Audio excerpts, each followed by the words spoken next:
Good morning, all of you. I welcome all of you to our channel Science Made Easy. Today, we are going to continue our part number 3 of the chapter Plant Growth and Mineral Nutrition. So, today we are going to study about the topic growth hormones. This is much important topic in this chapter. There will be various types of MCQ questions in your CET and NEET exam on this point growth hormones. So, first, we will study what are the growth hormones. The internal factors that influence growth are growth hormones, are growth regulators. First of all, you should know that the word growth hormones and growth regulators is the same. It are internal factors, that is, you know the difference between internal and external factors. Internal factors are present in the body itself and are produced by the body. Okay, and external factors are like temperature, sunlight, humidity that are given by the climatic conditions or the surrounding of the body. The internal factors that influence growth are called growth hormones or growth regulators. Growth hormones inhibit, promote or modify the growth. It may stop, lack growth, promote or also develop, that is modify the growth. The term hormone was coined by Starling. So who coined the term hormone? The scientist named as Starling in 1906 in Animal Physiology. First hormone was coined in animals. So by the Starling. Growth promoters are auxins, gibberellins, that is GA, and cytokinins. Growth inhibitors in plants are ethylene, abscisic acid, mainly called as ABA, and all phytohormones are growth regulators.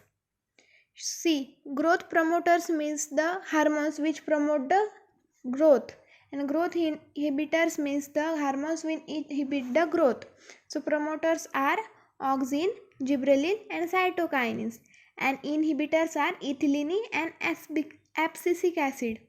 We will move further. So first we will study what is auxin and its discovery. The auxin is the first hormone to be discovered in the plants.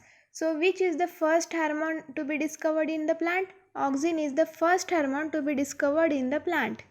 Discovery of auxin dates back to the 19th century. It was discovered in the 19th century, that is the century in which our India got the independence. When Charles Darwin, it is the name of scientist, in 1886 was studying tropism in plants. He was studying tropism in the plants. He exposed canary glass colubtile, it is the name, to unilateral light. To unilateral light. He concluded that a growth stimulus is developed in the colubtile tip. It is the radical plumule. Colubtile is developed from plumule, and transmitted downwards to the growth zone. Colubtile is at the tip of the plant, that is upper tip. He concluded that growth stimulus is developed in the colubtile tip and transmitted towards the growth zone. This has caused bending of the tip towards light. Due to photosynthesis process, light is very much important external factor, and it is also important for production of energy. As due to all these processes, the colubtile tip is bended towards the direction of the light. The Danish plant physiologist Boysen Jensen in 1910 cut off the colubtile and inserted thin plate of gelatin between the tip and the cut stump. So what did Boysen Jensen done? He cutted the colubtile and inserted a thin plate of gelatin.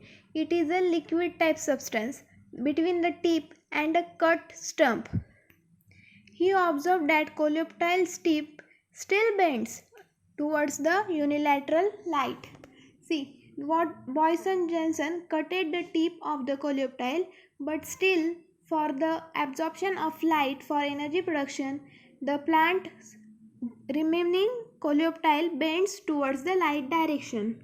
So, Pal in 1919 cut off the tip of colubtile and replaced it asymmetrically, not symmetrically, it is asymmetrically on the cut coleoptile stump. He observed that the coleoptile tip bent away from the side bearing the even in the dark. Okay, what he found, that coleoptile tip bent away from the side bearing tip even in the dark. So next, F.W. Wendt in 1928 successfully isolated natural auxin from Avena coleoptile tips. Avena is a plant species. He cut off the tip and placed them on small agar blocks. Then after a certain period of time, place the agar blocks. You know what is agar gel? It is made up from silica and alumina. Okay, agar blocks asymmetrically on cut coleoptile stump that caused bending. He demonstrated the presence of substance which could diffuse into agar blocks.